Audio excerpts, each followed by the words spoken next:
결단을 한다고 해서 믿습니다 한다고 해서 그것이 믿음이 되는 게 아니에요. 내가 믿어서 구원을 받는 것이 아니라 하나님께서 우리에게 믿음을 주셔서 구원을 받는다는 거예요.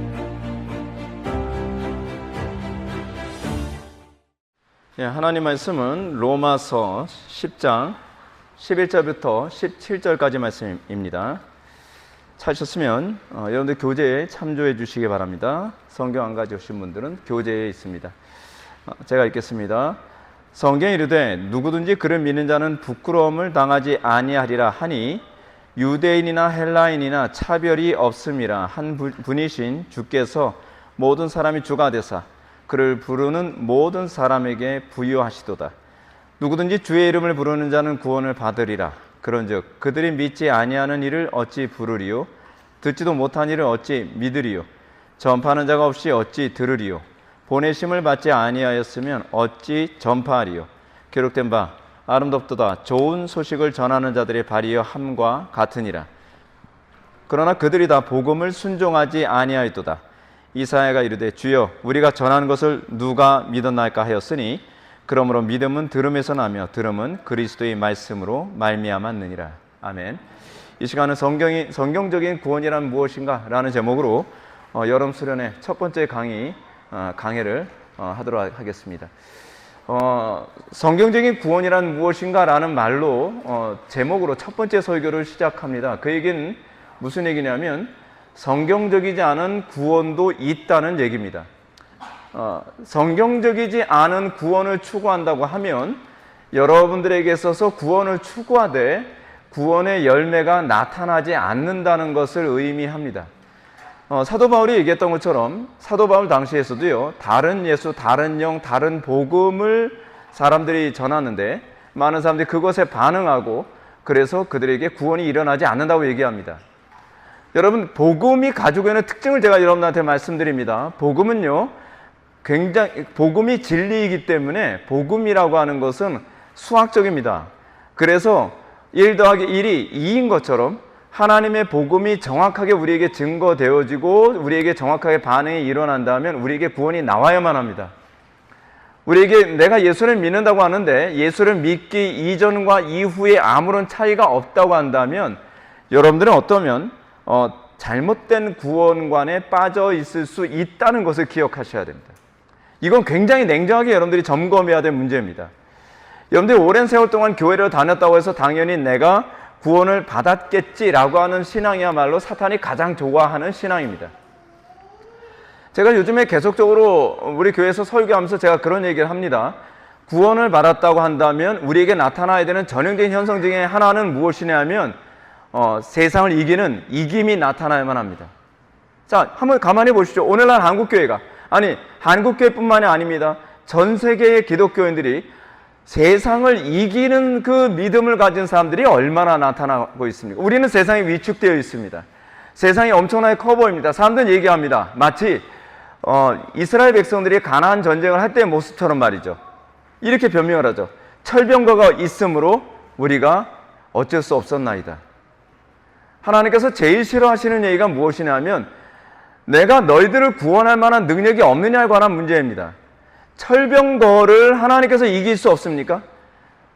철병거를 이길 수 없는 것은 우리가 이길 수 없는 것이지 하나님이 이길 수 없는 것이 아닙니다. 근데 우리는 자꾸 현실의 문제를 거론하며 하나님의 전능성에 상당한 의심을 품고 있습니다. 그래서 도대체 우리에게 구원이라는 게 무엇입니까? 우리는 이렇게 생각을 합니다. 현실적으로 우리의 삶의 변화나 현실적으로 우리의 삶에 구원이 일어난다는 것에 대한 아무런 기대감도 갖지 않기 때문에 우리는 이렇게 생각하죠. 그렇지, 죽어서 가는 것이 그것이 구원이지, 죽어서 천당 가면 그것이 구원이지 라고 하는 식으로 우리의 구원을 피상화시킵니다. 정당화시키는 거죠. 내 믿음 없음을 정당화시키는 것이고 내 믿음이 가짜라고 하는 것, 내 믿음이 성경적이지 않다는 것을 정당화시키고 있습니다. 자, 오늘 이번 수련의 주제는요, 구원론입니다. 우리 교회는 계속적으로 조직신학의 그 순서대로 조직신학 전 과목을 한 번씩 이게 훑은다라고 하는 그런 관점으로 수련회를 조직신학 한 과목씩 해서 이제 구원론까지 왔습니다.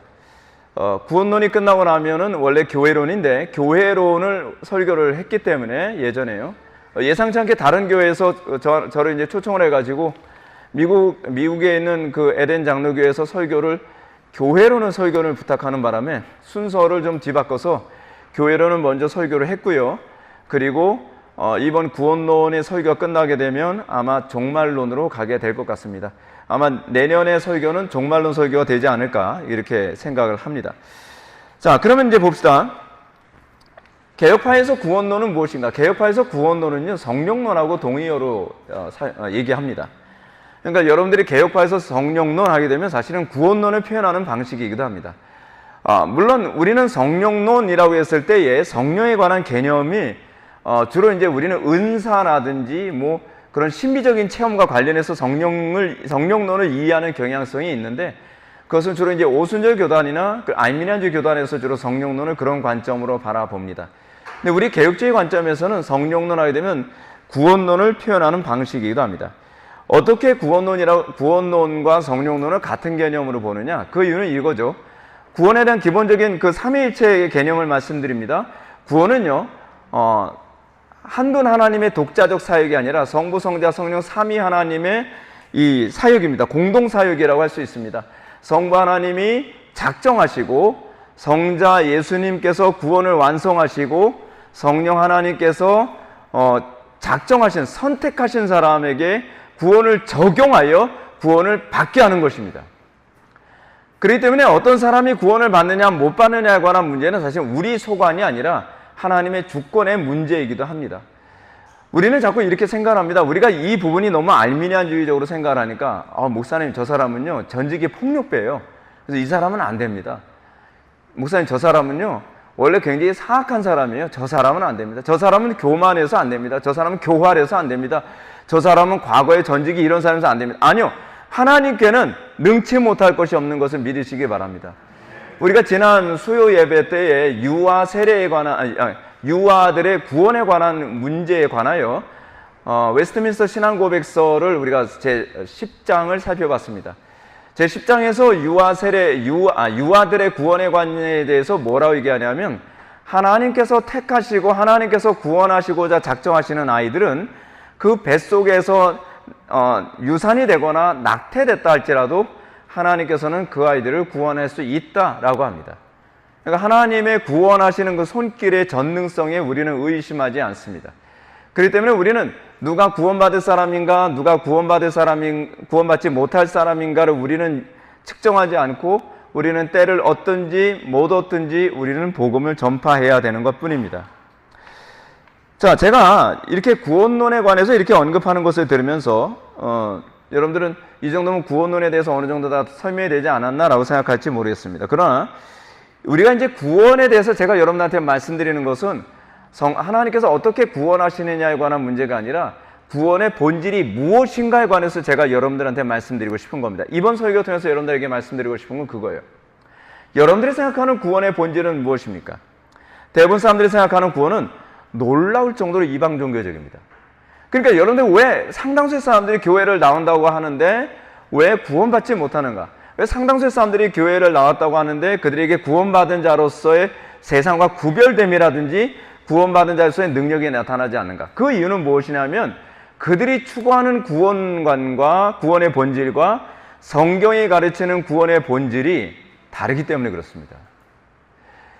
우리는 내가 추구하는 구원의 본질이 성경에서 가르치는 구원의 본질과 맞아 떨어져야 비로소 나에게 구원이 발생합니다. 하나님께서는 우리를 그렇게 구원하십니다. 근데 사탄은 초대교회 때서부터 지금까지 계속적으로 했던 방법이 뭐냐면 다른 예수, 다른 영, 다른 복음, 유사한 복음, 유사한 예수, 그 유사한 그 영을 우리들에게 계속적으로 접근하면서 우리가 비슷하면 구원받은 것 아닌가라고 얘기합니다. 여러분, 기독교인이란 어떤 존재라면 기독교인이란 진리를 추구하고 진리 안에 거하기를 바라는 사람입니다. 유사한 것은 진리가 아닙니다. 진리는 정확한 것입니다.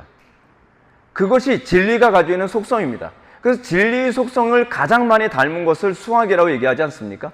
근데 그 수학이 진리는 아니에요. 수학이 진리적 속성 중에 하나가 뭐냐면 정확도라는 차원에서의 진리적 속성은 가지고 있지만 수학이 진리는 아니죠. 많은 사람들이 수학이 진리라고 생각하는 경향성이 있지만요. 자, 그러면 여러분들이 생각하는 구원은 도대체 어떤 겁니까? 여러분들이 생각하는 구원이 철학적인 구원인 경향이 많다는 거 여러분은 알고 계십니까? 여러분들은 구원에 대해서 정말 목말라 하고 있습니까? 여러분들은 넋놓고 있어도 구원을 받을 거라고 생각하고 교회만 열심히 왔다 갔다 하면 구원을 받을 수 있을 거라고 생각합니다. 자, 먼저 이렇게 얘기합시다. 우리가 흔하게 생각하는 구원은 뭡니까? 그 불교적인 구원이죠. 많은 사람들이 구원하게 되면 여러분들 머릿속에 딱 떠올리는 게 뭡니까? 불교 사람들, 불교에서 궁극적으로 추구하는 구원이 뭐예요? 극락에 가는 거죠. 극락에 가는 거.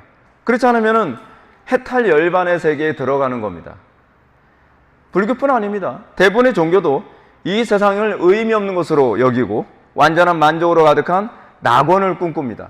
여러분들이 꿈꾸는 게 낙원 아닙니까? 여러분들이 꿈꾸는 게 유토피아 아닙니까? 여러분들 왜 공산주의가 이렇게 사람들을 많이 현혹하고 사회주의의 사람들이 그렇게 환호하는지 아십니까? 사회주의란 이겁니다. 정부가 우리에게 낙원을 제공할 수 있을 거라고 생각하는 겁니다. 사회주의의 가장 위험한 부분이 뭐냐면, 저는 무정부주의자도 아니고요. 저는 그렇다고 해서 복지에 대해서 제가 반대하거나 그런 입장도 아닙니다. 근데 문제는 뭐냐면 시대가 가면서 점점 정부가 하나님의 자리에 앉겠다라고 자꾸 나오고 있다는 거죠. 뭐라고요? 야, 너희들의 자녀 교육은 내가 책임질게. 너희들의 먹고 사는 것 내가 책임질게. 너희들의 요람에서 무덤까지 내가 책임질게. 그러면 하나님이 하실 것이 뭐죠? 정부가 유토피아를 다 제공한다고 얘기합니다. 우리가 먹고 자는 거 다 정부가 제공한다고 얘기합니다. 그러면 우리는 하나님이 필요 없어지는 겁니다. 이것이 바로 사회복지주의의 가장 심각한 문제입니다. 우리는 시간이 갈수록 하나님이 필요 없길 바랍니다. 하나님, 제발 제 인생에 개입하지 마십시오. 저는 그냥 예수 믿고 천당만 가면 하나님, 당신은 당신의 일을 다 한 겁니다. 왜 내가 이렇게 사는 문제에 대해서 이래라 저래라 하는 겁니까? 궁극적으로 여러분들은 천당에 왜 가려고 하는 겁니까? 천당에서 여러분들이 기대하는 것이 무엇입니까? 유토피아 아닙니까? 하나님을 기대하는 겁니까? 여러분들은 천당에 가서 오 주님, 내가 그때로 고대하던 주님을 이제 드디어 상봉하게 됐군요. 내가 이 땅에서 주님을 만나는 것이 부분적이었지만 이제는 내가 영원한 천국에서 주님을 온전히 만나게 된 것을 내가 감사하나이다. 여러분, 그런 차원에서 여러분은 천국을 생각하고 있습니까? 아니면 그래, 천당 가면 이제는 이 땅에서 가난도 없는 곳이라고 하고 눈물도 없는 곳, 이거 다 성경에 나오는 얘기예요. 눈물도 없는 곳이라고, 그러고 거기 가면 슬픔도 없는 곳이라고 얘기하고, 아니 그것은요 하나님과 함께 하기 때문에 주어지는 부산물이지 그것이 목적이 아닙니다. 자, 그렇다면 여러분들 바꿔서 얘기합시다. 여러분, 예수 믿으면서 지금 눈물을 흘리면 여러분 예수 믿겠습니까? 안 믿겠습니까? 예수 믿는 것 때문에 지금 여러분들 손해본다면 예수 믿겠습니까? 안 믿겠습니까? 그런데 지금 예수 믿는 것 때문에 여러분들 눈물 흘리고 슬프고 외롭고 여러분들 가난에 시달리게 된다면 여러분 예수 믿겠습니까? 사람들이 얘기합니다. 내가 이러려고 예수 믿었나? 우리 그런 거 아닙니까? 우리 청교도들은 이렇게 얘기합니다. 만약에 주님께서 지옥에 계신다고 한다면 나는 지옥에라도 가리라.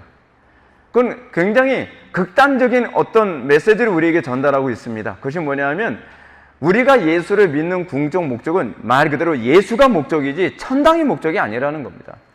이방 종교의 항상 목적, 여러분들 무슬림들이 그 고대하던 알라를 만나고 싶어서 그 사람들 무슨 자살 테러 하는 줄 아십니까? 천당 가면 거기가 낙원이고 거기에 늘씬한 미녀 72명이 기다리고 있다 그러니까 그 여자 보러 가는 거예요. 여자들 보러. 여러분, 이게 말도 안 되는 얘기 같죠? 근데 여러분, 이거 우리가 그 사람들에 대해서 뭐라고 얘기할 게 없어요.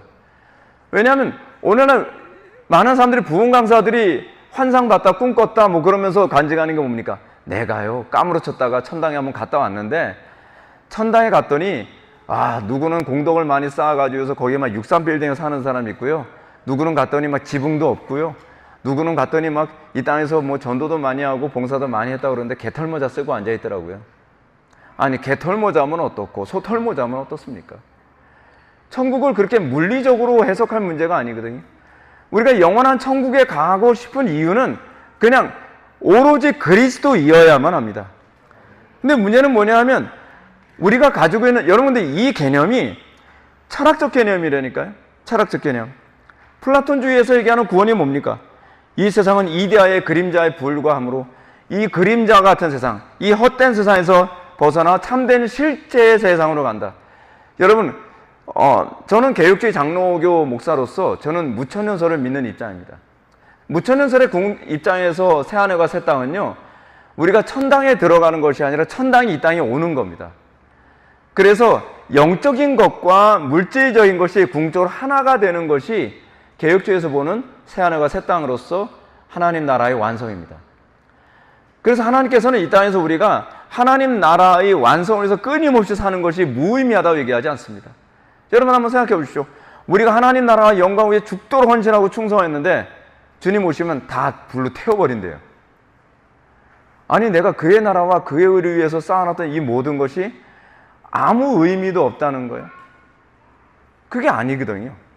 프란시스 쉐이퍼가 얘기하는 것처럼 이 땅에서 우리가 하나님의 영광 위해서 그렸던 그림들, 우리가 하나님의 영광을 위해서 불렀던 음악들, 그리고 작품들은 주님의 재림 때 다 보존될 거라고 얘기합니다.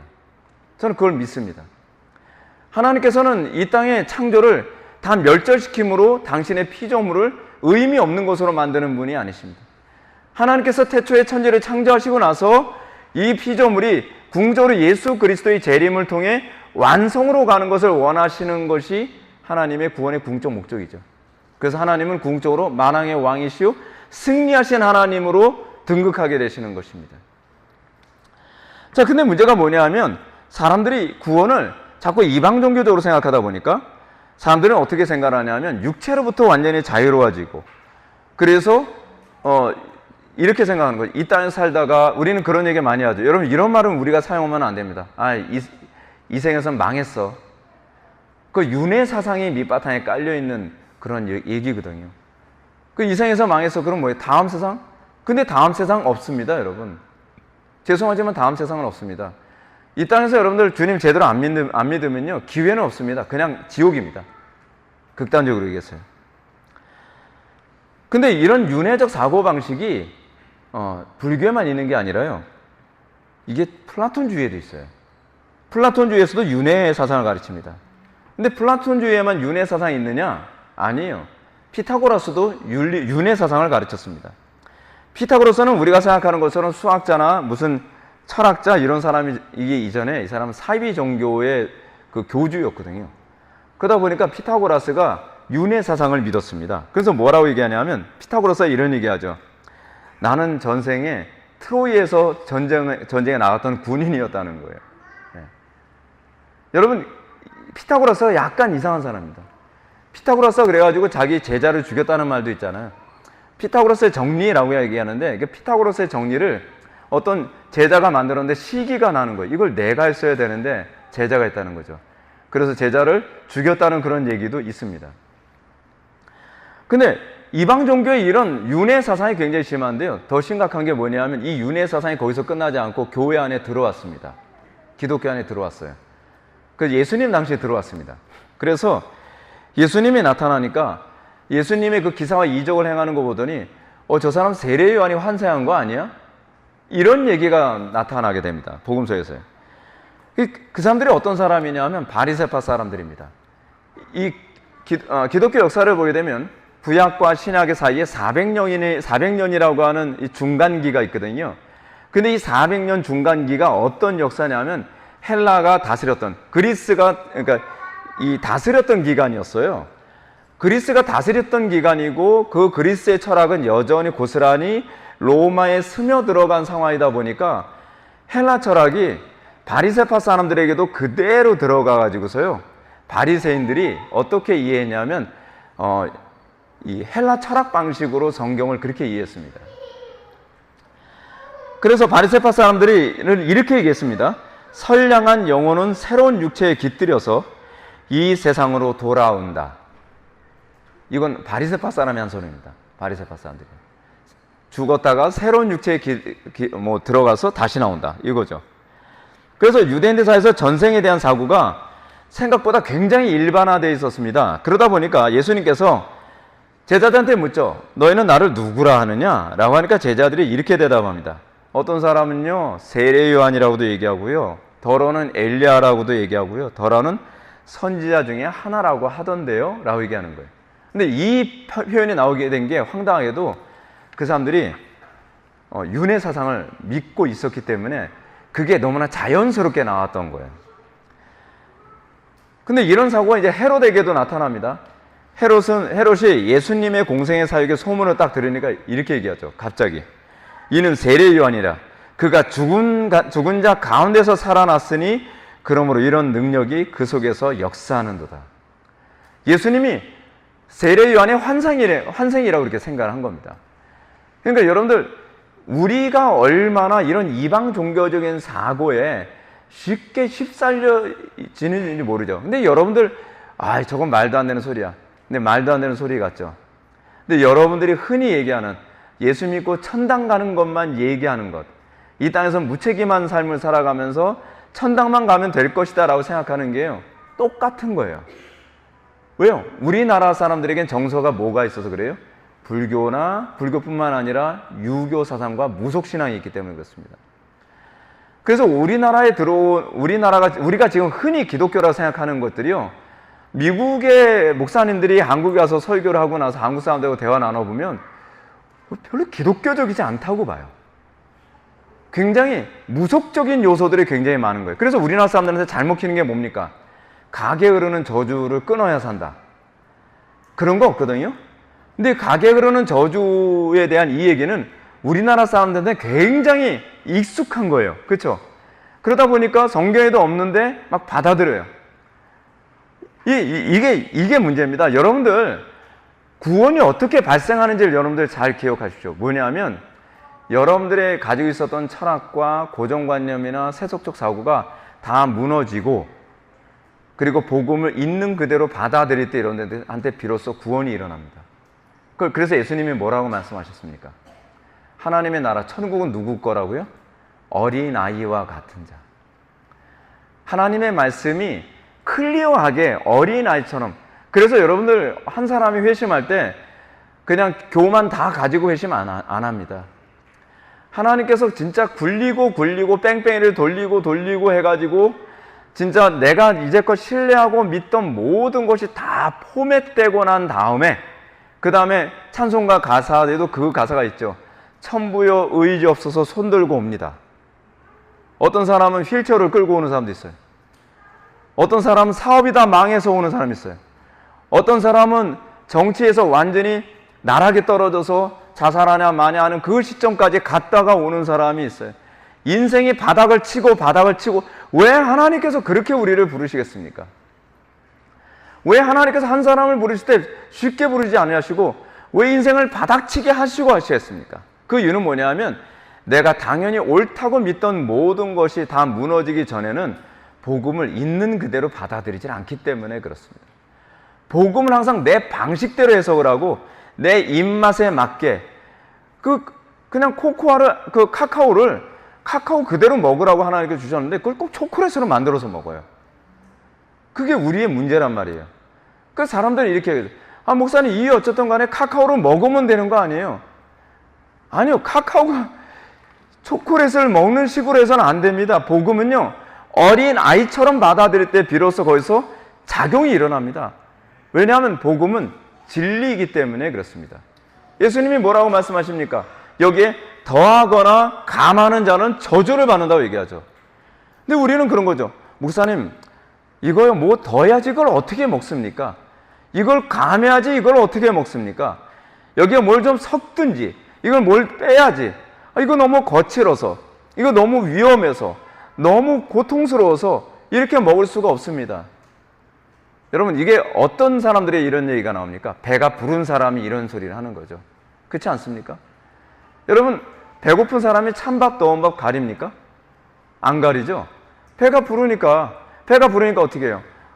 이거 뭐 밥이 차서 못 먹겠고, 이거 뭐 뜨거워서 못 먹겠고, 뭐 이건 뭐 어쩌고 저쩌고.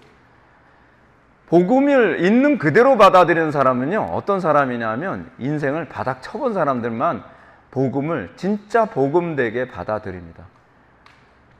그래서 어떤 사람이 복이 있는 사람이라고 얘기합니까? 너희 가난한 자여 복이 있는 자로다. 어떤 사람이 저주받은 사람이라고 얘기합니까? 너 부유한 자여, 너 지금 웃는 자여, 너 교만한 자여. 그들은 복음을 아무리 들어도 복음을 이해하지 못합니다. 납득하지 못합니다. 거기다 뭘 자꾸 섞습니다. 내 지식을 섞고, 내 지혜를 섞고, 내 경험을 섞고, 내 판단력을 섞고, 그러면서 자꾸 예수 믿어도 별로 달라지는 게 없는데요. 그럼 복음이 문제가 아니라 내가 문제라니까요. 내가 문제예요. 자, 여기서 여러분들 한 가지 좀 질문을 던지고 싶을 겁니다. 하나님은 전지전능하신데 왜 윤회사상 같은 이런 오류가 생길 만한 부분을 왜 집어넣으셨을까요? 이 두 가지 때문에 그렇습니다. 첫째는 뭐냐 하면 성령의 조명 없이는 절대로 구원받을 수 없다는 걸 우리들에게 보여주시기 위해서입니다. 이성의 조명으로 여러분들 구원 못 받습니다. 머리 좋다고 해서 여러분들 성경도 잘 이해하는 것 아닙니다.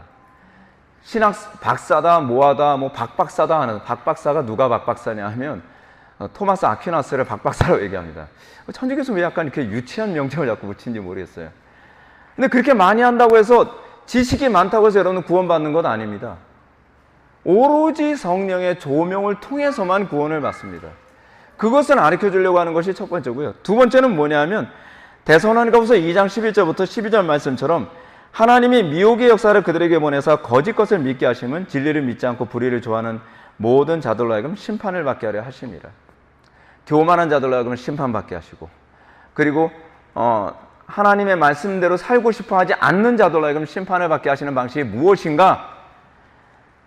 세상의 철학과 비슷한, 세상의 철학처럼 해석할 수 있을 만한 비슷한 요소들을 남겨놓으신 거예요. 성경이에요. 그래서 그것 때문에 걸려서 넘어지게 하시는 거죠. 그것 중에 하나가 뭡니까?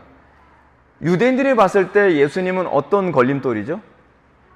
헬라인들이 봤을 때 예수님은 어떤 걸림돌이죠?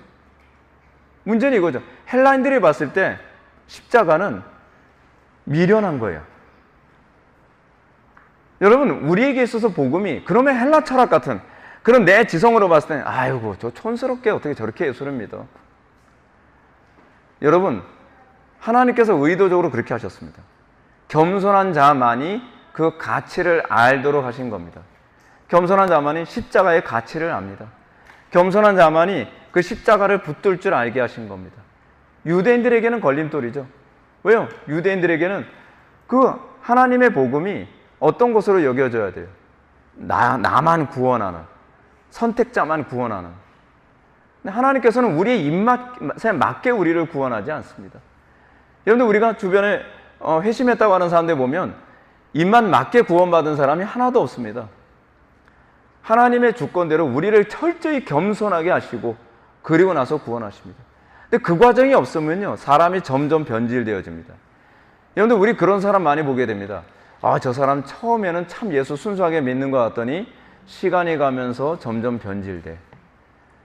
영국의 존 스토트 같은 사람이 이제 그런 케이스 아닙니까? 굉장히 지적으로 하나님을 믿는 것 같은데 점점 변질되어집니다. 자기의 지성과 자기의 철학으로 복음에다 뭘 자꾸 섞습니다. 자꾸 섞어요. 섞어야 더 폼이 나 보이거든요. 섞어야 좀 더 이렇게 세련돼 보이는 겁니다. 그러면서 망하는 겁니다. 자, 보십시오. 그러면 구약 성경에서 세례 요한을 엘리야와 같은 선지자라고 예언한 이유가 뭘까요? 이거 꼭 어떻게 보니까 윤회 사상으로 해석하기 딱 좋은 얘기 아닙니까? 장차 엘리야가 와서 그렇게 표현하고 있거든요. 엘리야가 와서 말씀을 증거하고, 그럼 완전 윤회 사상이죠. 근데 여기서 얘기하는 게 그거가 아니거든요. 먼저 마태복음 17장 10절부터 13절 보면 윤회 사상이 먼저 전제되면 그냥 아무리 봐도 윤회 사상으로 보이게 예수님이 말씀하신 걸 볼 수 있습니다. 제자들은 물어 이르되 그러면 어찌하여 서기관들이나 엘리야가 먼저 와야 하리라 하나이까? 그러니까 예수님이 이걸 설명해 줍니다. 뭐라고요? 이르시되 엘리야가 과연 먼저 와서 모든 일을 회복하리라. 내가 너에게 말하노니 엘리야가 이미 왔으되 사람들이 알지 못하고 임의로 대우하였도다. 인자도 이와 같이 그들에게 고난을 받으라 하시니 그제서야 제자들이 예수께서 말씀하신 것이 세례 요한인 줄 깨달으니라. 성령의 조명을 받은 사람들만 세례 요한을 두고서 이렇게 비유로 말씀하신 거였구나.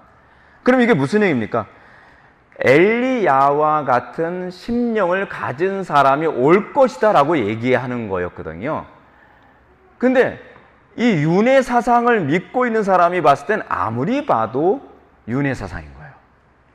신플라톤주의의 입장에서 봤을 땐, 예를 들어서 여러분 시몬 마구스, 우리 사도행전 8장에 나오는 마법사 시몬 있잖아요. 마법사 시몬은 신플라톤주의자였거든요.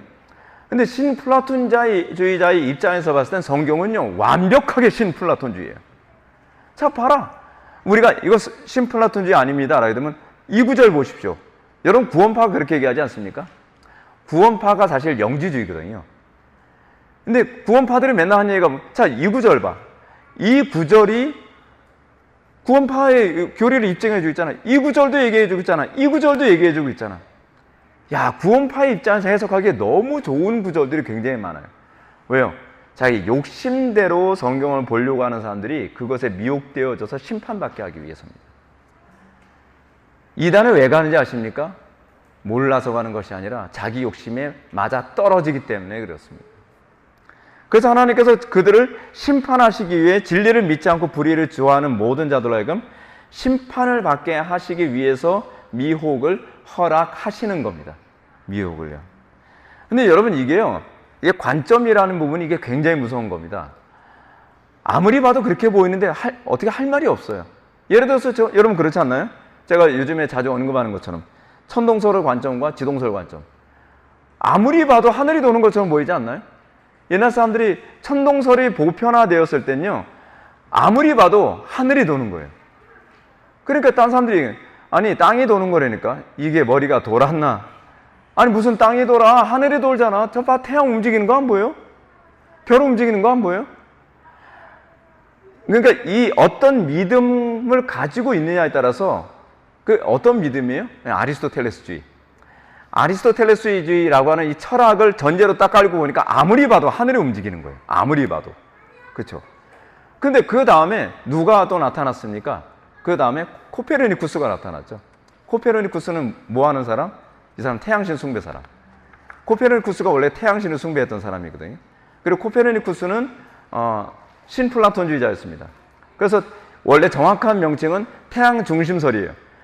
아무리 봐도 이 사람은 자기의 신앙으로 봤을 때는 하늘이 움직이는 것이 아니라 태양 중심으로 지구가 움직이는 것처럼 보인다는 거예요. 왜냐하면 난 그걸 믿고 있으니까. 근데 여러분, 이게 폭삭 깨어지지 않으면요, 진리가 안 보인다니까요.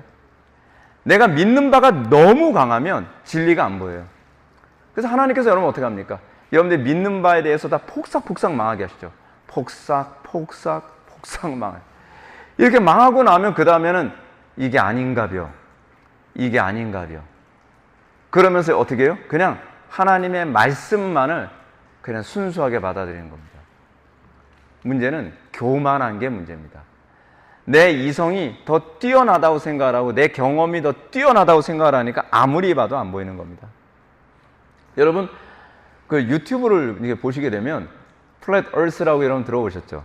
지구 평평설주의자들이 있습니다. 지구 평평설주의자들은요, 여러분들 그거 함부로 오지 마세요. 그거 보면요, 진짜 지구는 평평하게 보여요. 아무리 봐도. 그 지구 평평설주의자들이 나름대로 과학을 좀 공부했다는 사람들이에요. 물리학도 공부했다 그러고 뭐 수학도 공부했다 그러고. 근데 그 사람들 한참 보면 지구가 진짜 평평한 것 같아요. 그래서 제가 이것 때문에 좀 긴장이 돼서 우리 애들 이걸 속으면 안 되겠다. 그래서 한 번은 제가 우리 애들 불러놓고서 한번 얘기했습니다. 너희들 아니야? 지구 평평하다는 거. 아니, 아빠 지금 무슨 소리 하시는 거야? 지구 평평해. 아빠가 입증해 볼까? 그래서 막 설명을 했어요. 아빠 얘기 들어보니까 평평한 것 같아요. 뭔 소리야, 평평하기는. 근데 문제가 뭐냐면요, 합리적이고 논리적으로 막 얘기하면 이제 뭐가 바뀌는 거예요? 내 안목이, 내 관점이 자꾸 바뀌어가요. 그래서 그것이 내 믿음이라는 걸 잘 몰라요. 그런 사람들은요, 이런 거죠. 이 믿음이 어찌나 강한지, 나사에서 막 그 천체 저기에서 지구를 딱 찍었잖아요. 그거 보면은, 저거 다 나사에서 조작한 거야. 그냥 그렇게 해서 그냥 무시해버리고 말아요. 아니, 그러면 이제 얘기해. 자, 봐봐. 그러면 달을 봐봐. 달이 동그랗잖아. 달이 평평한데 달이 이쪽으로 향하니까 그런 거지. 이렇게 해석을 하는 거예요. 미치는 거죠. 진짜 미치는 거죠. 그래서 뭐라 그러냐면, 그러면 달의 반대쪽 봤어? 이런 얘기 하는 거예요. 갈수록 태산인 거죠. 그렇더니 이런 얘기예요. 지구 평평설주의자들한테, 야, 지구, 수평선. 그럼 이제 그 사람들이 그런 겁니다. 수평선 가만히 봐봐. 지구가 동그랗다면, 지구 저쪽 그 수평선에서 배가 올라올 때 위에서부터 보여? 아니잖아. 그렇죠. 여러분, 만화영화 보면 그렇잖아요. 이렇게 점점점 해가면서 돛대서부터 보이면서 몸체가 보이잖아요. 근데 그렇게 안 보이거든요, 실질적으로는. 점으로 보이다가 그렇게 커지는 거거든요. 그렇잖아요. 자, 그러니까 지구는 평평해. 그러면서 좀 똑똑하다고 하는 사람들이 지구 평평설에 다 넘어가요. 근데 보십시오. 여러분, 이단에 어디에 누가 더 많이 빠진지 아십니까? 석박사들이 훨씬 많습니다. 석박사들이 굉장히 많습니다. 왜 그런지 아세요? 자기 판단력을 너무 신뢰하는 거예요. 자기 이성적 판단력이 너무 신뢰가 되니까 자기가 생각하는 것이 옳다고 생각하는 거예요. 문제가 그렇습니다. 자, 저는 여러분들에게 구원에 대한 또 다른 오해를 언급하고 싶습니다. 그것은 구원이 행복한 인생을 사는 것이라고 생각하는 겁니다.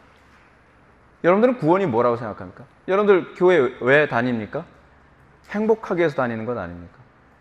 행복하게 해서 교회를 왔는데, 교회를 왔더니 맨날 저 같은 사람 맨날 십자가 얘기하고 그리스도를 위해서 십자가 지으라 그러고 그런 사람, 아니 내가 행복하려고 했지 내가 십자가 지려고 왔나? 여러분, 그게 기독교예요. 근데 이게 문제가 이거죠. 김 목사님, 성경이 그렇다고 합시다. 그러면 누가 교회에 올까요? 누가 교회에 올까요? 간단하죠. 선택받은 사람만 교회에 오는 거예요. 십자가를 전하지 않고 십자가를 부끄러워하니까 택함받지 않은 사람들도 교회에 바글바글 하면서 교회가 세속화되는 거죠. 성경이 가르치는 대로 우리는 십자가를 전해야 됩니다. 십자가를 전하지 않으니까 고난은 없지만, 십자가를 전하니까 고통은 없지만 세상에 교회를 걱정하는 일이 자꾸 생기는 거죠. 타락하는 것 아닙니까? 근데 여러분, 행복을 추구하는 것이 구원이라고 보는 입장이 헬라 철학의 입장이라는 걸 알고 계십니까?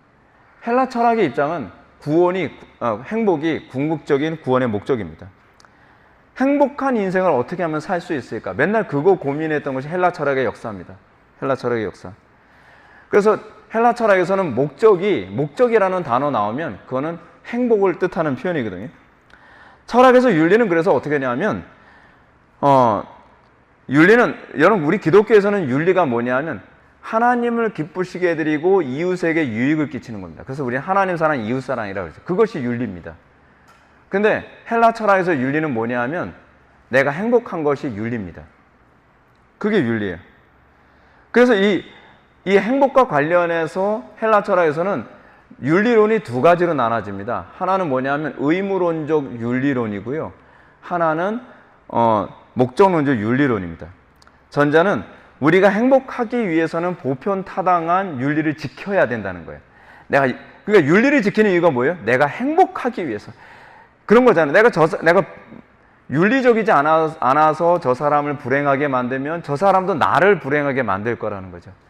우리가 윤리적이지 않으면 결국은 세상이 다 지옥이 될 것이고 가정도 지옥이 될 것이고, 그러니까 나는 윤리를 좋아하지는 않는데 행복해야 되니까 억지로라도 윤리적으로 살아야 되는 거예요. 근데 이걸 우리는 신학적으로 뭐라고 얘기하냐면 율법주의라고 얘기합니다. 율법주의하고 똑같아요. 율법주의자들의 특징이 무엇입니까? 하나님을 영화롭게 하고 이웃을 사랑하기 위해 주의 율례를 지키는 것이 아니라 그냥 천당이라고 하는 행복의 장소에 가기 위해서 이를 악물고 율법을 지키는 거죠. 그렇죠? 근데 이런 사람들의 특징이 이겁니다. 내가 행복하려고 윤리를 지켰어요. 근데 저 사람이 윤리를 안 지키네? 그러면 어떻게 나오죠? 보상심리가 나오는 거죠. 아니, 내가 행복하려고 내가 당신한테 친절하게 말을 했는데 당신은 왜 나한테 그따위로 얘기를 해? 그렇게 나오면 곤란하지? 라고 얘기하는 거죠. 왜요? 내가 윤리적인 행동을 한 이유는 뭐냐면 행복을 보상받고 싶어서 윤리적인 행동을 한 거거든요. 근데 윤리적인 행동을 했는데 부부관계 안에서도 그렇고 교회 안에서도 그렇고 사회 안에서도 그렇고 내가 윤리적인 행동을 한 것에 그만큼의 보상으로서 상대방이 윤리적으로 나오지 않으면 굉장히 화가 나는 거죠. 정죄하는 거죠. 그렇죠? 우리나라 사람들 상당수 이 의무론적 윤리자들이 굉장히 많습니다. 그래서 그런 사람들의 특징은 뭐냐면 정죄를 무지 많이 합니다. 정죄를요.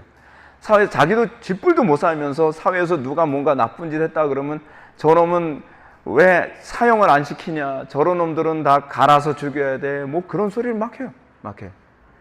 근데 사실은 내 모습이거든요. 내 모습도 그것과 별로 다를 바가 없거든요. 난 단지 그런 기회가 주어지지 않았을 뿐이에요. 근데 의무론적 윤리설주의자들은 그런 태도로 살아갑니다. 내가 행복하게 해서 윤리를 지키는 거기 때문에 다른 사람이 윤리적이지 않는 이유가 나에게 불행을 초래한다고 생각하기 때문에 미워서 죽겠는 거예요. 또 하나죠. 목적론적 윤리설주의자들. 목적론적 윤리설주의자들은요, 도덕적 선택에 있어서 옳음보다는 좋음을 선택합니다. 이게 굉장히 위험한 겁니다. 옳음보다는 좋은 것.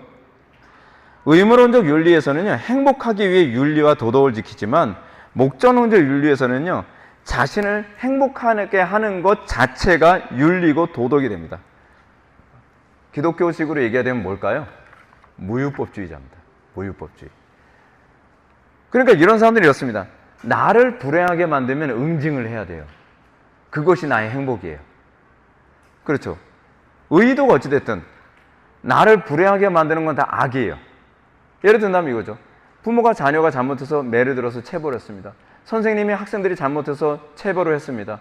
그건 당연한 건데 일단 체벌 자체가 불행하게 느껴지잖아요. 행복하게 느껴지지 않아요. 그럼 어떻게 반응해야 되죠? 응징을 해야죠. 아무리 선생님이라도, 아무리 부모라도 당신이 뭐길래 나에게 행복을 빼앗아가? 그럴 자격이 있나? 근데 이것이 보편화된 사고방식으로 나타났던 것이 프랑스 혁명이죠. 프랑스 혁명은요, 그냥 이거예요. 장자크 루소가 그런 식으로 계속 얘기했는데 장자크 루소의 철학이 보편화돼서 나타난 건데 이거죠. 너희를 불행하게 만드는 저 부르주아들, 저 귀족들, 저 왕족들, 저놈들은 너희들을 불행하게 만들었기 때문에 죽어도 싸다. 그래서 사람들이 어떻게 해요? 행복을 추구하기 위해, 행복을 쟁취하기 위해 길로틴을 만들죠. 단두대를 만들어서 싹둑싹둑 다 목 잘라 죽이는 겁니다.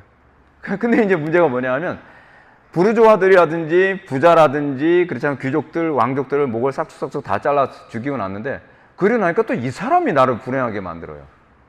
그놈도 목 자르고 이놈도 목 자르고 그러다 보니까 목 잘라서 죽인 사람들도 나중에 목이 다 잘려서 죽어요.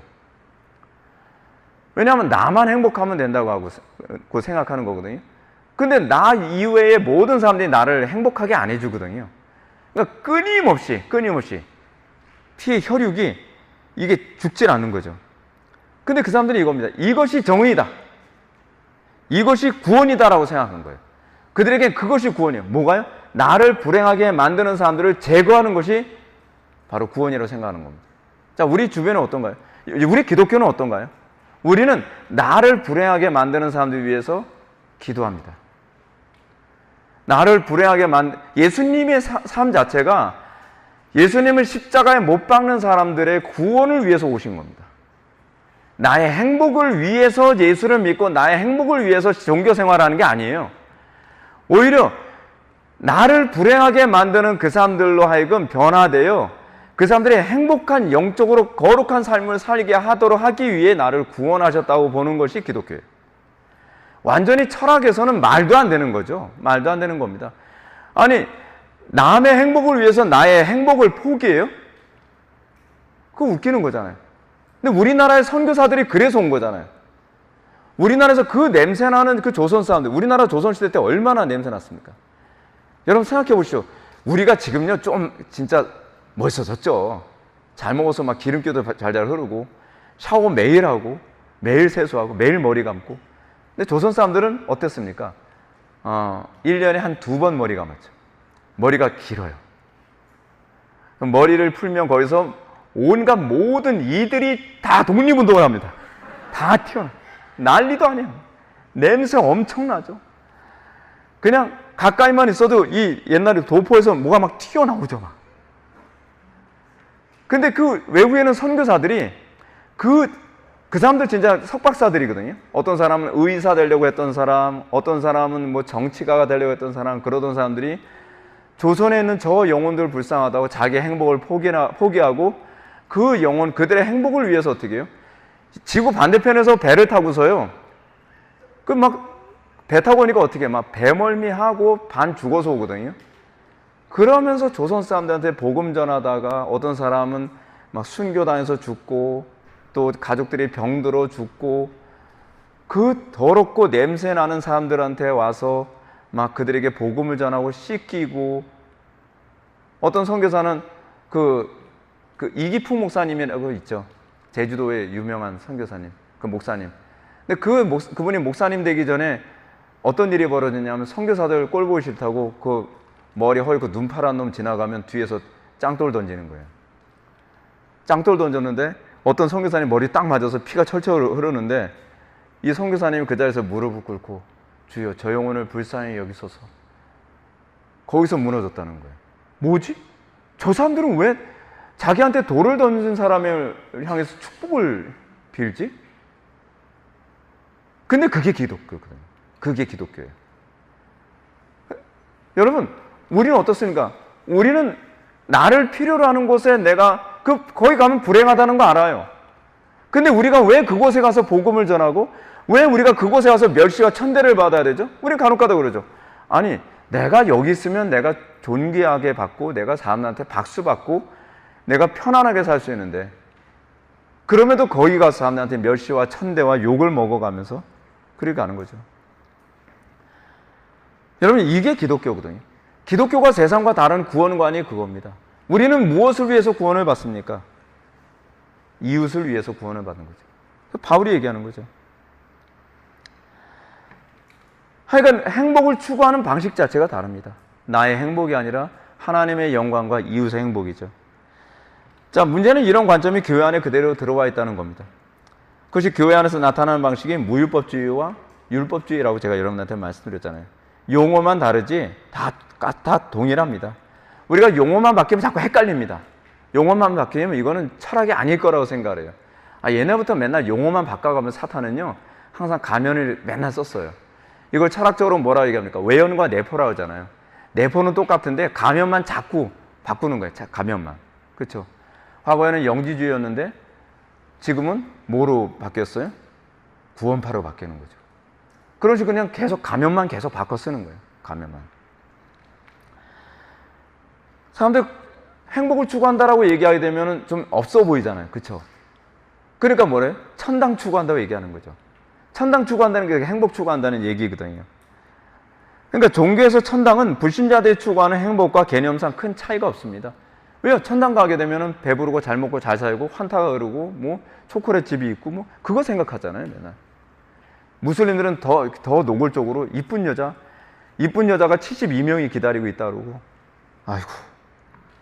근데 우리가 뭐가 다르냔 말이에요. 뭐가 다르냐고요. 두 번째로 이 무율법주의와 율법주의 차이는요. 행복을 위해 율법을 지키는 자들과 율법을 지키지 않는 자들이라는 거죠. 행복을 위해서 율법을 지키는 사람들이 있고요. 행복을 위해서 율법을 안 지키는 사람이 있다는 거예요. 그냥 공통점은 이거예요. 그냥 행복이에요. 행복을 추구하는 방식이 다를 뿐이에요. 근데 우리는 행복을 추구하는 게 아니에요. 우리는 진리를 추구해요. 근데 우리는 진리가 없어도 좋아요. 행복하면 그만이라고 생각하는 거죠. 행복을 주기만 한다면 2단이든 3단이든 고수든 뭐 유단자건 그냥 다 따라다니겠다는 거예요. 진리가 우리에게 가장 행복한 것이라고 하는, 진리가 우리의 생명이라는 의식이 없는 거죠. 근데 여러분 결국 이거는요, 천국이라고 하는 이 관점을 갖고 있다고 하는, 이것이 종교 생활의 목적이 되면 자기가 중심이 되고요, 자기의 욕망을 마음대로 분출할 수 있는 유토피아를 추구한다고 하는 차원에서는 사실 공산주의나 뭐나 다를 바가 없습니다. 기독교인들 중에서도 공산주의자 많잖아요. 제가 옛날에 어느 그 컨퍼런스에서 뭐 논문 하나 발제해달라고 그래서 그냥 기쁜 마음으로 랄라룰루 제가 논문 하나 발제해가지고서 발표를 하려고 딱 갔는데 제 앞에 다른 어떤 분이 논문을 발제하는데 그분이 서울대학교 그 역사학과 박사과정 밟는 분이었어요. 근데 그분이 했던 논문의 내용 아무것도 기억이 안 나는데 딱 그거만 기억이 나요. 기독교도 공산주의 받아들여야 된다. 황당한 얘기죠. 황당한 얘기예요. 그래서 제가 열을 받았죠. 요즘 표현으로 좀 빡쳤죠. 그래서 아니 뭔 소리 하는 거야 지금.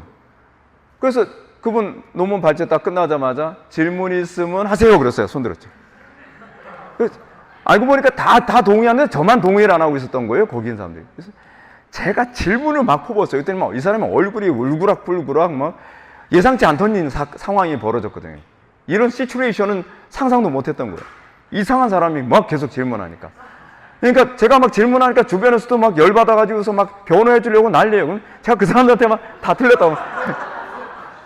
근데 그 다음이 제가 논문 발제하는 상황이었거든요. 그래서 제가 논문 발제하고 나니까 질문이 막 쏟아진 거예요. 오케이! 막 대답해 주니까 막 이쪽에서는 막 뒤에서, 제 뒤에서 제가 안 보일 거라고 생각해서 아니야, 막 그러면서 아니, 이게 뭐가 아니야, 막 그래서. 근데 그게, 이게 공산주의를 받아들이는 것을 기독교인들이 이것을 아무렇지도 않게 생각하는 이유가 뭘까요? 결국 유토피아거든요. 우리가 생각하는 천국이라고 하는 건 결국 내 욕심 채우고 내 만족 채우고 내가 내 마음대로 살 수 있는 세상을 기대하는 것 아니에요. 그러니까 기독교인이 아니죠. 내가 예수를 믿는다고 하는데 사실은 예수를 믿는 게 아니죠. 루이스 벌코프의 조직신학의 구원론의 맨 처음 내용은 이렇게 나옵니다. 구원론은 구원의 축복을 죄인들에게 전달하는 것과 또한 죄인이 신적인 은혜와 하나님과의 직접적인 교제 생활로 회복되는 것을 취급하고 있다. 구원론은 회복과 구속 그리고 갱신을 취급하고 있기 때문에 오직 하나님의 형상으로 창조된 사람의 본래적인 상태에 비추어, 무슨 말인지 저는 모르겠죠. 제가 설명해 드릴게요. 또한 죄가 세상에 들어옴으로 말미암아 사람과 그의 하나님과 합당한 관계가 결과적으로 혼동된 사실에 비추어 적절하게 이해될 수 있다. 대단한 분이시죠. 쉬운 얘기를 굉장히 어렵게 하세요. 그래서 듣고 나면 뭘 얘기하는지 참 이해하기 어렵게, 이래야 논문을 씁니다. 여러분 그냥 쉽게 얘기해서 이겁니다. 구원이란 뭡니까? 제가 지난 주일 안예배 때 말씀드렸던 것처럼 하나님과 관계 회복입니다. 우리가 왜 지옥같이 됐습니까? 하나님과 관계가 깨져서 그런 것 아닙니까? 왜 우리가 불행해졌습니까? 하나님과 관계가 깨져서 그런 것 아닙니까? 왜 나의 삶의 소망이 없어졌습니까? 왜 내 인격이 이 모양 이 꼴 됐고, 왜 저 사람의 인격은 저 모양 저 꼴 돼서 저 모양이고, 왜 대한민국은 이 모양이고, 왜 악덕 기업주들은 왜 있고, 왜 북한은 왜 지네들끼리만 저러지, 왜 꼭 남의 거 뺏겠다고 뭐 핵미사일 만들고 그러냔 말이에요. 그냥 성경 아주 심플하게 얘기합니다. 하나님과 관계가 깨졌기 때문에. 저는 원래 기질 탁월한 성품이 그래서. 아니요, 타락해서 그래요. 근데 타락했다는 걸 인정하기 싫어하는 거예요. 기독교 신앙은 뭐부터 시작해요? 인정하는 것부터 시작합니다. 인정하지 않으면 여러분들 절대로 구원 못 받습니다. 사람들이 하나님 앞에서 언제 구원 받습니까? 내가 죄인입니다 인정하고, 그 나쁜 사람이 바로 나였습니다 라고 얘기해요. 이전에는 내가 정죄했는데 사실은 그 죄인이 바로 나였습니다 라고 하는 걸 인정하게 되면서 거기서 그때 비로소 그리스도 안에서의 구원을 열망하게 되는 거죠. 벌코프의 구원론의 핵심은 이겁니다. 첫째는 그리스도께서 완성하신 구원의 축복이 죄인에게 전달되는 것. 구원이 뭐예요? 여러분 왜 예수를 믿어야 되냐 하면 우리는 예수를 믿음으로 그리스도 안에 있는 것이 우리 것이 되는 겁니다. 그래서 그리스도만이 우리의 기업이죠. 나의 영원하신 기업, 생명보다 귀하다. 근데 예수님이 우리 천당 가게 해줬다는 것으로 끝나는 문제가 아니라 그리스도께서는 당신의 지혜를 우리에게 주시기 원하시고, 당신의 사랑을 우리에게 주시기 원하셨고, 당신의 인내를 우리에게 주기 원하셨고, 당신의 거룩을 우리에게 주기 원하셨고, 당신의 그 탁월한 모든 것을 우리에게 주기 원하셔서 성자께서 육신을 입고 이 땅에 오신 거예요. 근데 우리가 타락하다 보니까 별로 안 부러워요. 그 초대교회의 그 교부시대 때 그런 이름을 가진 사람이 있었는데 암브로스라고. 근데 여러분 문제는 뭐냐면 우리가 예수를 믿고 나서 우리가 구원을 받은 사람들의 특징이 뭐냐, 그게 너무 사모가 되는 거예요. 세상적 지혜보다 그리스도의 지혜가 더 아름답게 여겨지고, 세상적인 어떤 선행보다 그리스도의 거룩이 더 아름다워 보이고, 세상적인 그 탁월함보다는 그리스도 안에 있는 그 탁월함이 아름다워 보여서 내가 그리스도를 더 많이 소유하기 원합니다. 내가 그리스도를 더 많이 소유할 수 있다면 내 모든 것을 다 내가 쏟아버릴 수도 있겠습니다. 근데 우리에게 있어서 주 예수보다도 귀한 것은 없네라고 하는 이 고백이 우리에게 있나요? 내가 이 세상 재물을 잃더라도 난 그리스도를 소유하기 원하고, 내가 이 세상 명예를 잃더라도 난 그리스도를 소유하기 원하고, 내가 이 세상의 행복을 잃더라도 그리스도를 소유하기 원합니다. 찬송가 가사예요, 제가 말씀드리는 게. 근데 우리는 그거에 대해 별로 매력을 안 느껴요. 적어도 구원받았다라고 했을 때 구원받은 사람들에게 나타나는 특징은 그리스도 안에 있는 그 아름다움. 여러분, 찬송가 가사에서 그리스도의 아름다움을 찬양하는 그 가사들이 굉장히 많거든요. 네, 주님 이름은 참 아름답도다. 그렇죠? 그 이름, 그 영광스러움. 그래서 더 그리스도를 가까이 하고 싶고 더 그리스도를 많이 소유하고 싶은데 우리는 세상이 더 아름다워 보이는 거예요. 세상이 더 매력적으로 보이죠. 그래서 그리스도가 뭐가 가치가 있어?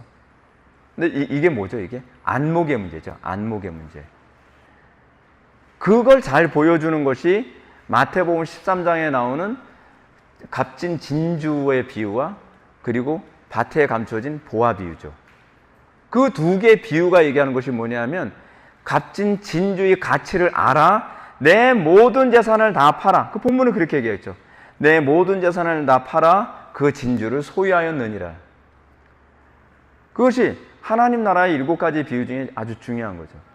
우리는 그리스도를 그렇게 소유할 만한 가치가 있다고 하는 것을 경험해 보셨고 지금도 경험하고 있고 계속적으로 여러분은 그것을 전하고 싶습니까? 저는 설교자는요, 그 가치를 알아서 끊임없이 이것을 마케팅하는 사람이라고 저는 생각을 합니다.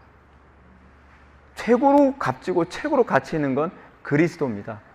그거 버리십시오. 이거 버리십시오. 당신의 명예를 팔아 그리스도를 소유하십시오. 당신의 지식을 팔아 그리스도를 소유하십시오. 당신의 재산을 팔아 그리스도를 소유하십시오.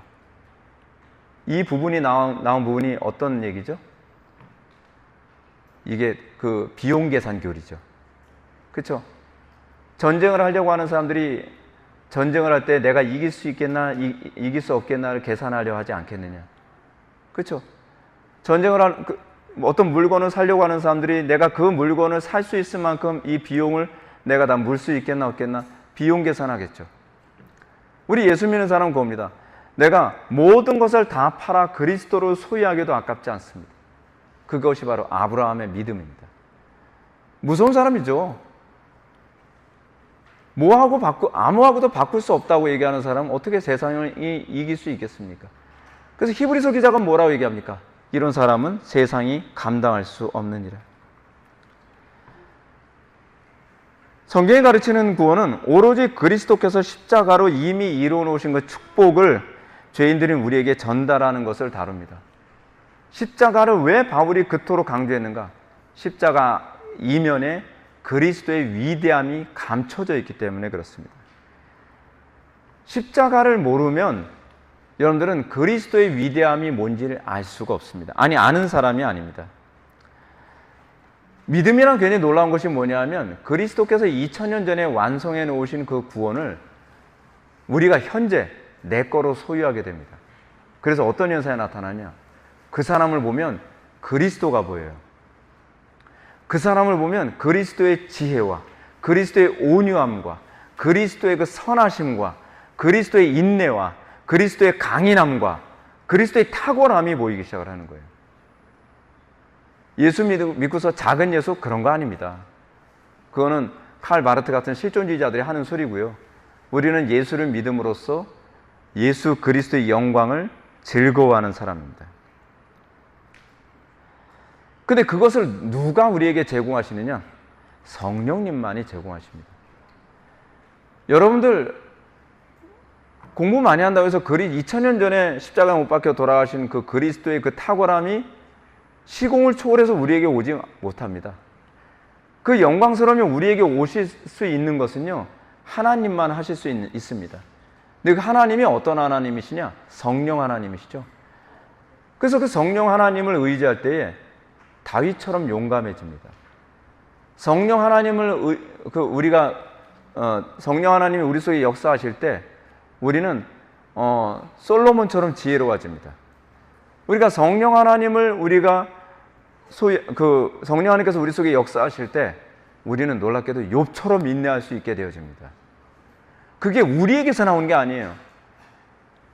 여러분들은 자꾸 설교하면서 십자가를 지십시오, 고난을 당하십시오, 헌신하십시오. 그러면 내가 해야 되는데. 내가 안 됩니다, 여러분. 내가 하라는 얘기가 아니라 나를 통해 그리스도께서 하시겠다는 얘기입니다. 근데 그게 어떻게 가능하냐고요? 기도로, 성령의 역사로. 그래서 예수님께서 뭐라 합니까? 예수님이 변화산에서 그 제자들하고 예수님과 베드로와 요한과 야고보가 변화산에서 엘리야와 그리고 모세를 만나서 대화를 나누고서 내려왔더니 제자들이 귀신을 못 쫓고 있어요. 들어가라 나가라 막 아무리 해도 꿈쩍도 안 하는 거예요. 그러니까 예수님이 한심한 눈으로 쳐다보시면서 그러잖아요. 한심한 눈 그 얘기는 성경에 없어요. 그러니까 제가 그럴 것 같다는 거예요. 믿음이 없는 세대예요. 내가 언제까지 내가 참을까? 그러시잖아요. 그러면서 예수님이 뭐라고 말씀하십니까? 예수님이 그 귀신을 쫓아버리시죠. 그러니까 예수님의 제자들이 그렇습니다. 주여, 우리는 왜 못하였나이까? 그러니까 예수님이 단호하게 말씀하시죠. 기도와 성령이 아니어서는 안 된다고요. 기도 외에는 이런 유가 나갈 수 없느니라. 기도 외에는 이런 유가 나갈 수 없습니다. 우리는 기도하지 않으면서, 우리는 성령님을 의지하지 않으면서 우리는 다윗의 용맹함처럼 내가 떨쳐나가리라 그러다가 삼손처럼 그냥 막 눈 파이고 머리 빡빡대고 그렇게 되는 겁니다, 여러분. 다윗이 자기가 잘나가지고서 혼자서 블레셋 사람들을 막 당나귀 뼈로, 여러분 그건 우리는 간혹가다 이렇게 합니다. 다윗도 그랬으니까 나도 골리앗하고, 지금은 골리앗 없으니까 채용만 하고 싸워서 이기겠지. 그건 무모한 겁니다. 그건 믿음이 아닙니다. 그렇지 않습니까?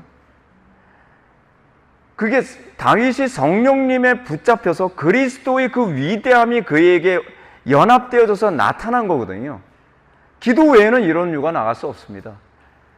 여러분 놀라운 게 뭐냐면 야고보는 이렇게 얘기합니다. 엘리야도 우리와 성정이 같은 사람이라는 겁니다. 그렇습니다. 다윗도 우리와 성정이 같은 사람입니다. 솔로몬도 우리와 성정이 같은 사람입니다.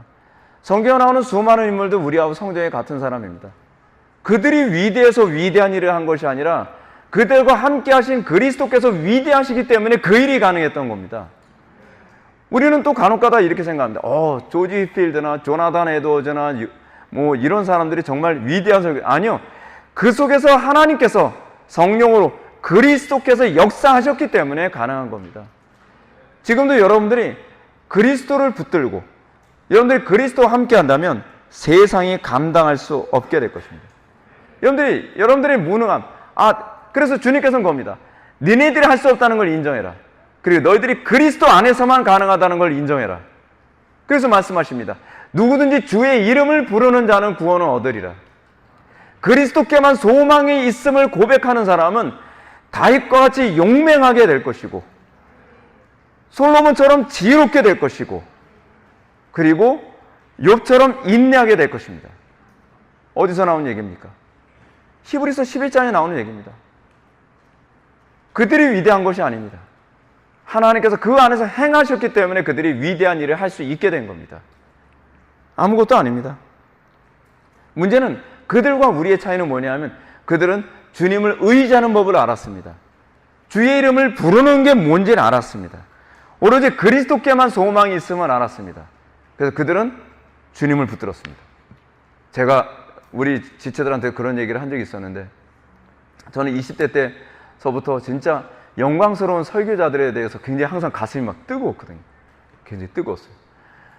그래서 어떤 그 글을 읽는데 요한 웨슬리가 그러니 여러분 요한 웨슬리나 조지 필드가 얼마나 설교를 탁월하게 잘했는지 여러분 아시죠? 조지 필드가 설교를 하는데요. 한 번에 설교 10만 명이 회개를 했대요. 이야 진짜 그때 18세기입니다. 18세기면 이런 1700년대거든요. 근데 그 당시에 조지 필드한테 사람들이 너무 많이 몰려가지고 그냥 5개 집회를 해야 되는 상황이었어요. 예배당에서 할 수가 없는 거예요, 사람들이. 설교했는데 10만 명이 회개한대요.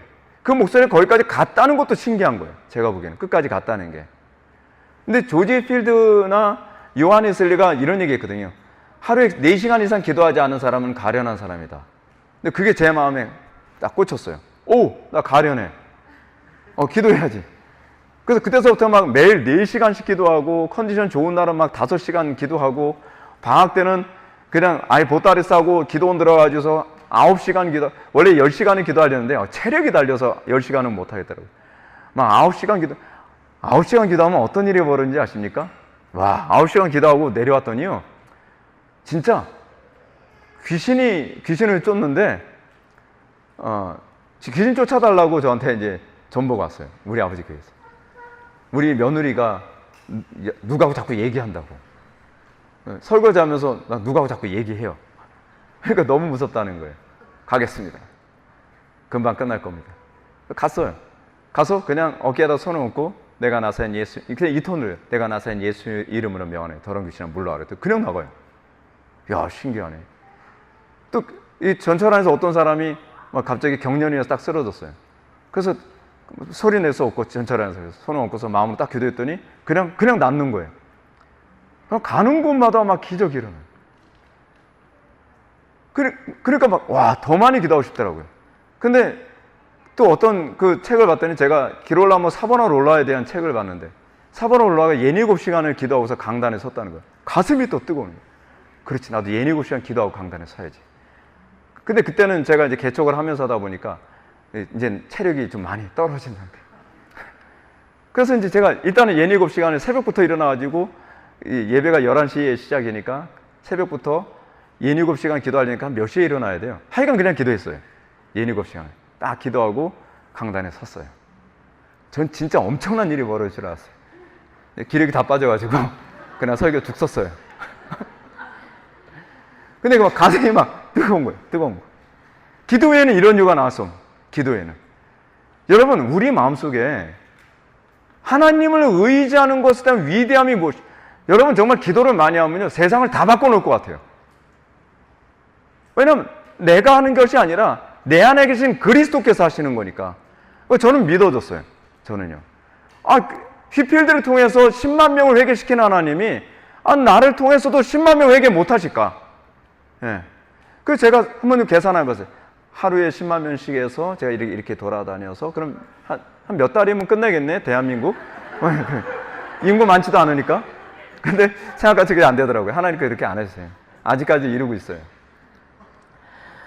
진짜 그런 생각 했어요. 진짜로요. 근데 여러분, 우리가요, 그리스도 안에 있으면 소망이 넘칩니다. 그리스도 안에 있으면 진짜 능치 못할 것이 없습니다.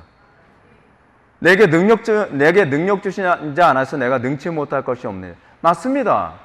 우리가 그리스도 안에 있으면 능치 못할 것이 없습니다. 여러분, 그러지 않습니까? 베드로가 예수님이 막 무리를 걷는 걸 딱 보시더니 주여, 나도 무리를 걷게 하소서. 이리 오라. 그래서 베드로가 그 그냥 이해하세요, 그냥. 배인데 보트에서 딱 내려가지고 막 걸어요. 예수님을 바라볼 땐 능치 못할 것이 없음을 보여주죠. 근데 환경을 보니까 어떻게 해요? 그냥 물에 빠져주는 겁니다. 우리가 왜 두렵죠? 왜 우리의 삶 속에서 왜 하나님께서 나를 구원하지 못하실 거라고 생각을 하죠? 우리가 생각하는 구원이라는 것이 왜 기껏해야 천당 가는 거로 그쳐버리죠? 우리는 할 수 없지만, 사람은 할 수 없지만 하나님은 할 수 있다는 걸 믿으시기 바랍니다. 여러분, 이게 안 믿어지십니까? 여러분 삶 속에 이 장애가 너무 커 보입니까? 기도하십시오. 여러분들 기도의 능력이 무엇인지 알게 되면, 기도하면 되겠구나. 기도를 안 하니까 그리스도 안에 거하는 것, 그리스도를 나의 안식처로 삼는 것, 그리스도만이 나의 산성이요 요새요 방패가 되는 것을 배우지 못한 사람들, 그리스도만이 나의 능력 되심을 배우지 못한 사람은 어떻습니까? 적들이 철병거 들고 왔다고 무섭고, 환경이 이래서 무섭고, 빚쟁이가 달려와서 무섭고, 뭐가 무섭고. 그리스도 안에 거하는 것을 알게 되면 우리는 모든 염려를 주께 맡겨버리라라고 하는 얘기가 무슨 말인지 알게 됩니다. 구원이 뭡니까? 구원이란 단순히 천당 가는 것만이 아닙니다. 성경은 우리의 구원을 우리의 삶 전반적인 모든 영역에서 하나님께서 이끌어 주심을 구원이라고 얘기합니다. 성경이 가르치는 구원은 그리스도의 것이 우리 것이 되는 것입니다. 그리스도 안에 있는 하나님의 의, 하나님의 영광의 풍성함, 지혜로움, 사랑, 거룩, 복의 근원으로 살아가는 것, 그것이 구원입니다. 그것이 첫 아담이 타락하기 이전에 누렸던 부분이고, 그리고 이제는 그리스도 안에서 다시 태어난 거듭난 하나님의 백성들이 이제 그걸 누리게 해 주시겠다는 것이 바로 그리스도께서 있다는 것이 목적입니다. 그런데 이 구원이 이미 아직의 긴장관계 가운데 있죠. 완성되진 않습니다. 주님의 재림 때 비로소 완성되어지죠. 우리는 이미 구원을 받았지만 아직 구원이 완성되지 않았습니다. 우리가 이미 천국 시민이 됐지만 우리는 천국의 완성을 이 땅에서 우리는 맛보지 않습니다. 그래서 우리는 유토피아를 꿈꾸지 않습니다. 우리는 주님이 오실 때 비로소 새하늘과 새 땅, 완전한 낙원이 이루어질 거라고 하는 걸 믿습니다. 그래서 우리는 정치적인 유토피아 안 믿고요. 우리는 철학적인 유토피아 안 믿고요. 우리는 사람들이 생각하는 그런 유토피아 믿지 않습니다. 오로지 유토피아는 그리스도 안에서만 가능하다는 걸 믿습니다. 우리는 그래서 심령이 가난합니다. 뭐 때문에 가난합니까? 그리스도를 더 많이 소유하지 못해서 가난합니다.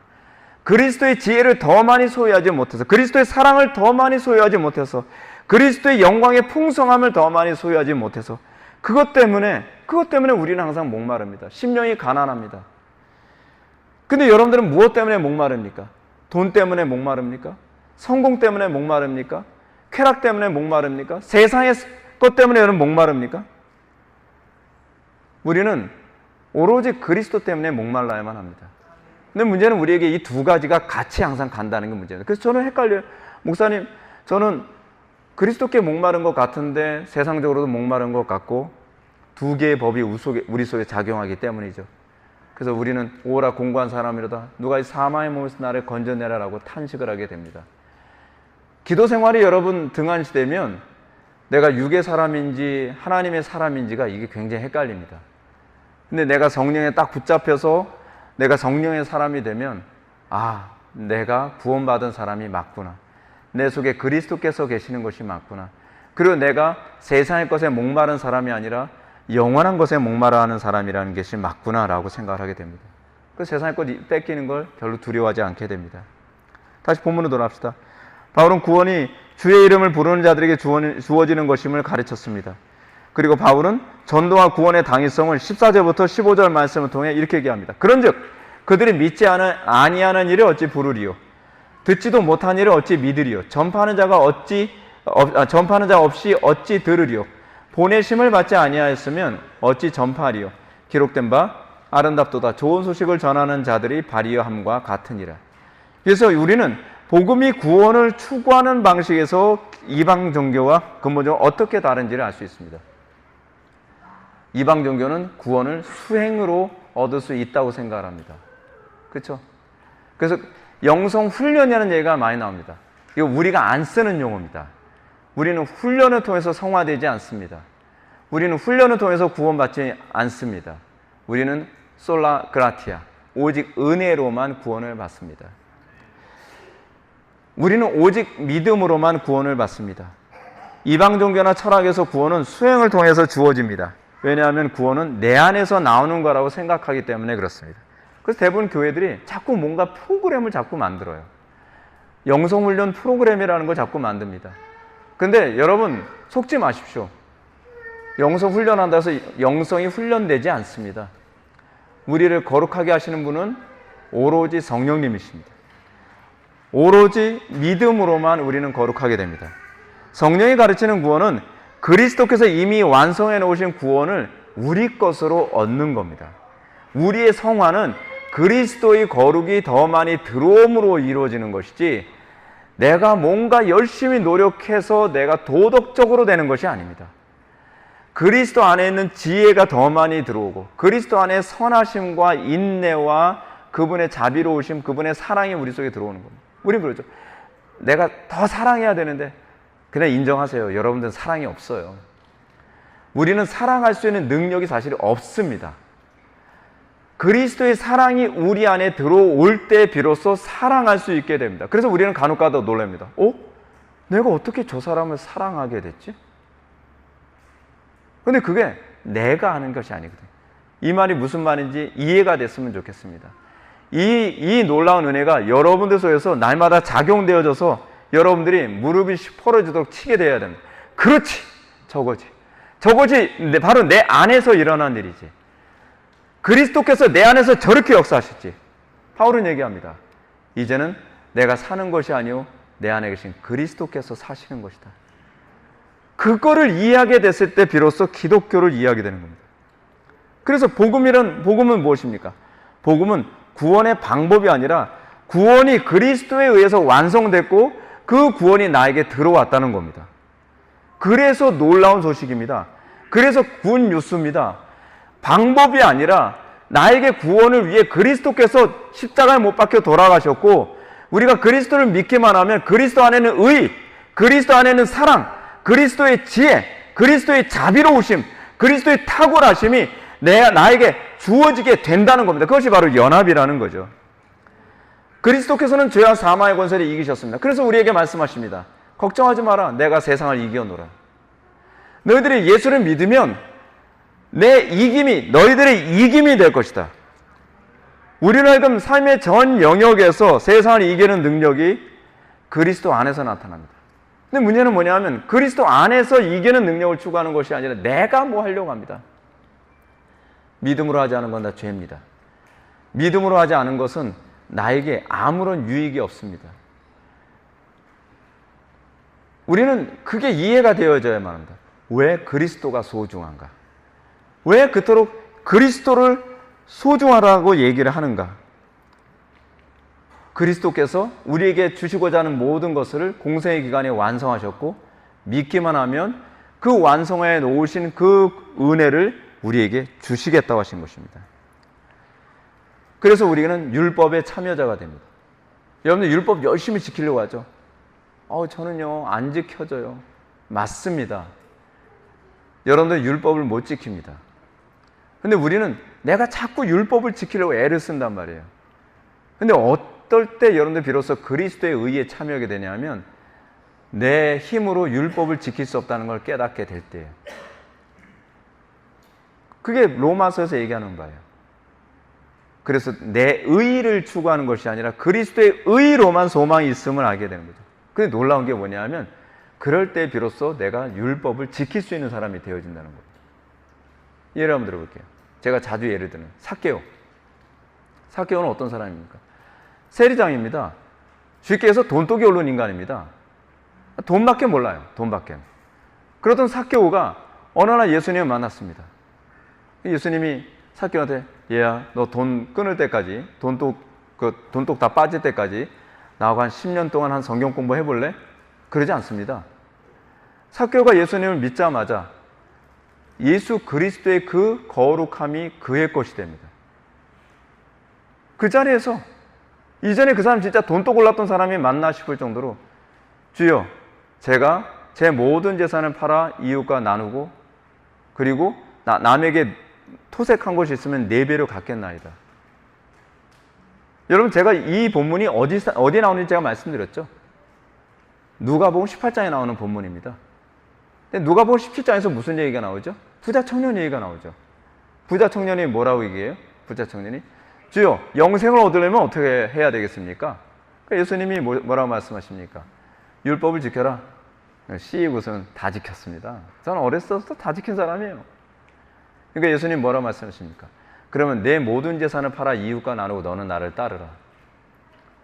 그 부자 청년이 실망하고 가죠. 이 부자 청년은 경건하게 큰 사람이에요. 영생을 소유하지 못한 거죠. 근데 이 대조를 하기 위해서 이 부자 청년 다음에 나온 사건이 삭개오 사건이죠. 근데 삭개오는 이 부자 청년에 비하면은 진짜 돈이라고 하는 것에 노예로부터 해방될 가능성이 없는 사람이에요. 근데 이 삭개오가 예수님을 믿고 난 다음에 어떻게 해요? 돈의 욕심으로부터 자유함을 얻게 된 겁니다. 복음이 그거예요. 자유함이에요. 복음이 바로 그거예요. 복음은 내가 할 수 없는 일이 주님의 능력으로 되는 겁니다.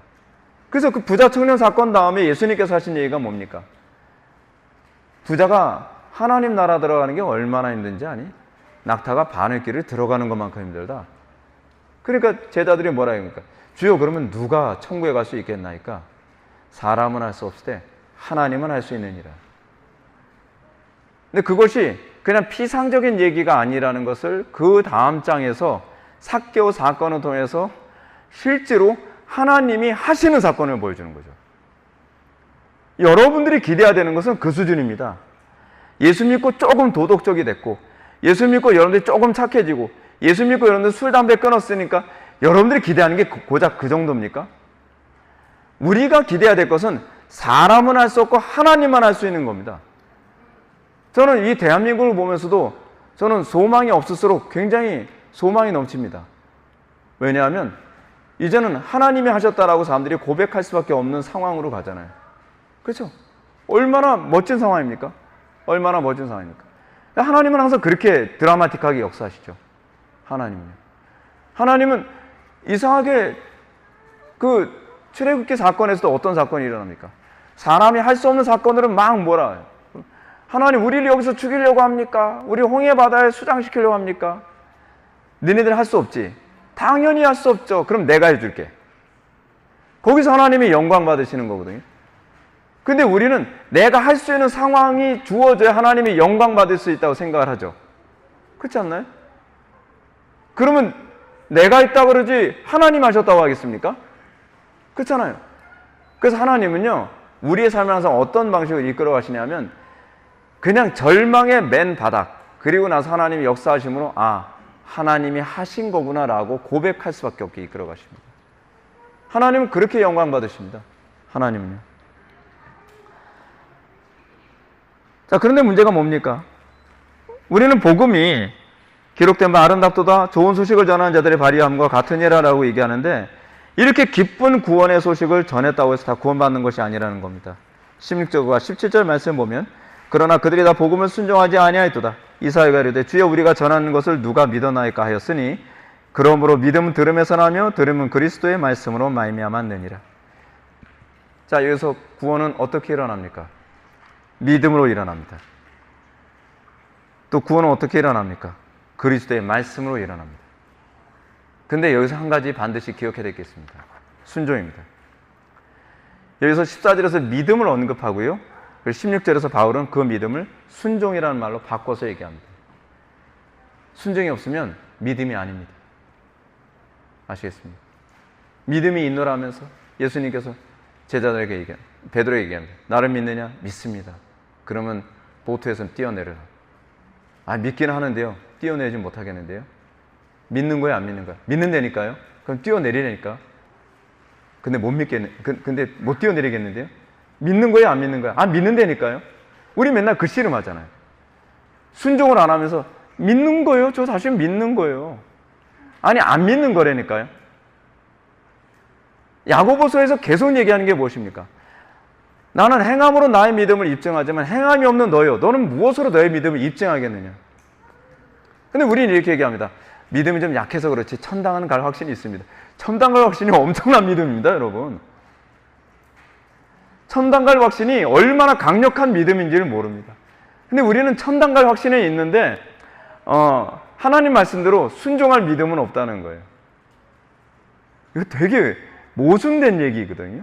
굉장히 모순된 얘기입니다. 여러분, 왜 천당 갈 믿음이 대단한 믿음인지 아십니까? 한 번도 가본 적이 없는 곳을 갈 수 있다고 믿기 때문에 그렇습니다. 여러분, 천당 가본 적 있으십니까? 부활하셨어야 돼요, 그러면. 근데 없잖아요. 본 적 있나요? 없잖아요. 근데 천당은 갈 수 있대요. 야, 진짜 엄청난 믿음 아닙니까? 엄청난 믿음이죠. 근데 이 땅에서 하나님의 말씀대로 순종하는 건 못하겠다. 그건 너무 큰 믿음이 필요하대요. 아니요, 천당 갈 수 있다는 확신이 더 큰 믿음이 필요하다니까요. 근데 천당 갈 수 있는 믿음이, 이 확신이 너무나 피상적이라서 이게 얼마나 큰 믿음이 있어야 가능한지를 전혀 몰라요.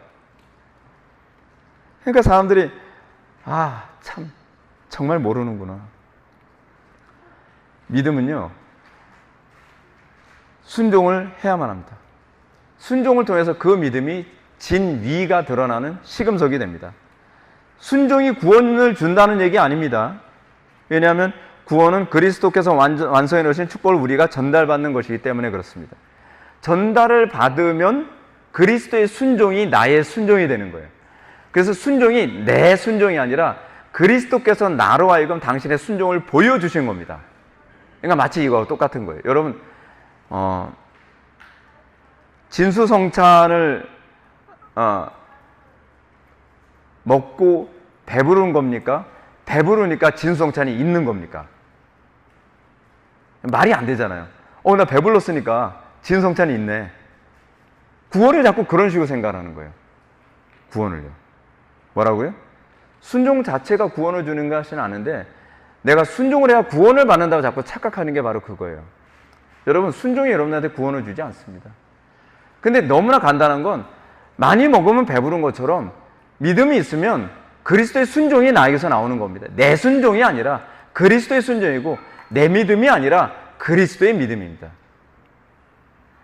그러므로 바울은 그들이 다 복음을 순종하지 아니하였도다라는 말을 한 후에 이사야의 말을 인용하면서 주여 우리가 전한 것을 누가 믿었나이까라고 얘기합니다.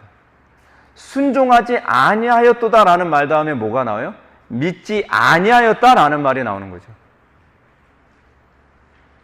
우리가 정말 구원받는 믿음이 나에게 있다고 한다면 우리는 순종이 나올 수밖에 없습니다. 바울이 17절에서 그러므로 믿음은 들음에서 나며 들음은 그리스도의 말씀으로 말미암았느니라 라고 말씀하고 있습니다. 구원이 다른 데서 나오는 것이 아니라는 겁니다. 다른 복음, 다른 영, 다른 예수에서 구원이 나오는 것이 아닙니다. 문제는 믿음이 없는 사람들한테 구원이 있는 것처럼 하기 위해서 요즘은 최면술까지 교회에 등장을 합니다. 트레스티아스가 최면술인 거 여러분 알고 계시죠? 사랑이 없는 사람들한테 사랑이 있는 것처럼 만들어줘야 되니까 트레스티아스를 사용하는 거예요. 트레스티아스 최면술이거든요. 최면에 걸려서 뭘 하면 나한테 사랑이 있는 것처럼 자꾸. 철학이 자꾸 들어오는 게 그거죠. 여러분, 제가 다시 한번 말씀드리지만 구원은 그리스도께서 완성해 놓으신 그 복을 우리가 받는 걸 얘기합니다. 우리의 구원은 바로 그리스도께서 우리를 위해 무슨 일을 하셨고 그렇게 놀라운 일이 나에게 성취됐음을 믿고 순종케 되어지는 겁니다. 이 모든 일은 이성으로 납득이 안 됩니다. 그래서 여러분들이 이것이 납득되는 가장 쉬운 방법은 순종하는 겁니다. 순종하면 비로소 납득되어집니다. 그래서 우리의 신앙의 선배들은 그렇게 얘기하죠. 나는 이해한 만큼 순종하는 것이 아니라 이해하기 위해 순종한다고요. 여러분들이 잘 납득이 안 됩니까? 여러분들에게서 이게 좀 어렵습니까? 가장 쉬운 건 순종하면 그때 납득이 됩니다. 순종하면 이 복음의 위대함, 순종하게 되면 그리스도께서 나를 통해 행하심이 무엇인지를 비로소 알게 되어집니다. 그리고 여러분들은 간증하게 될 것입니다. 기도하시겠습니다. 사랑이 많으신 하나님, 우리가 그리스도 안에 있는 그 보화를 소유하기 원합니다. 우리가 그리스도의 영광에 우리가 참여하기를 원합니다. 세상에 그 무엇보다 그리스도를 가장 사랑스럽게 여길 수 있는 안목을 열어주셨고 우리가 그리스도를 소유함으로 우리가 그리스도를 증거하지 않으면 견딜 수 없는 마음을 허락하여 주옵소서. 예수님의 거룩하신 이름으로 기도드립나이다. 아멘.